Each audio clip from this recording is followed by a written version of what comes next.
I'm gonna give you a universal checklist that you can use to make sure that your websites look good on all devices. So let's go.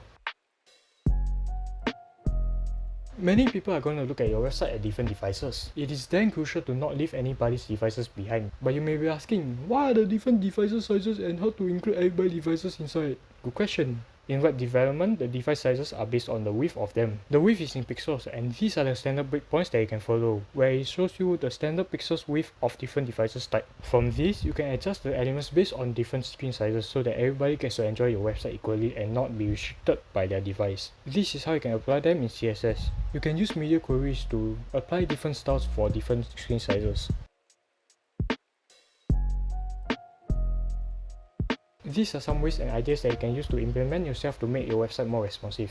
Use RAM or EM instead of pixels for fonts to make text scalable. Pixels are fixed sizes, which means the text does not scale properly on different devices. If you use pixels, font might get too small to read on smaller devices. EM or M refers to the font size relative to the element's parent, while RAM or REM stands for root M or EM and refers to the font size relative to the root element, like the HTML.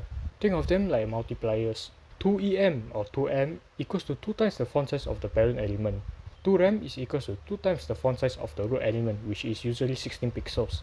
I recommend using RAM because it keeps the font size consistent across the whole site, making it easier to scale for different screen sizes. Next idea, use flexbox to stack your elements vertically instead of squeezing them horizontally. Horizontally squeezing the content on a small screen just looks bad. There's only so much space that you can work with.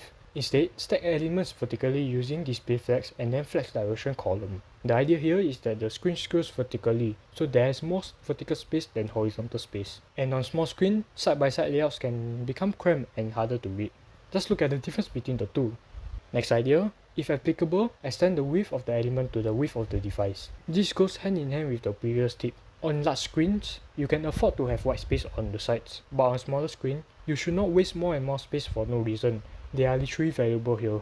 It's like in real life, a big house can have a backyard, extra rooms and empty space, but a tiny apartment needs to maximize every bit of space. So make the elements expand to fit the screen width instead of having unnecessary blank spaces on the sides. Next idea, hide lists behind a button to reduce the use of web pages real estate. Long lists or menu can eat up a ton of space on smaller screens. Instead of showing everything at once, hide them behind a button like a hamburger menu. This is an example. This way, users can access the information only when they need it, keeping the UI clean and clutter-free. And the last tip, test on real devices, not just resizing the browser. There's a difference on how the browser will look on real devices versus the resized browser. Real devices behave differently from the resized browser. These are the key differences that you need to take note of. The scroll bar. Many small devices don't have tipped scroll bars like desktop browsers. The actual width of the body will therefore be slightly different from the screen versus the browser. The actual screen width. Some devices include safe areas and UI elements that affect how much space is available. What you can do to mitigate it is to upload your website on GitHub, test your site on your own phone, tablet or any other devices that you can get hold of. Interactivity isn't just about making the elements smaller, but also changing the layouts and making sure that everything is readable and can be seen. Spaces are also limited in smaller devices, so use them wisely. But at the same time, don't cram everything on one small space, it may hinder user experience. And lastly, test your website on many other devices to make sure that your website is actually responsive.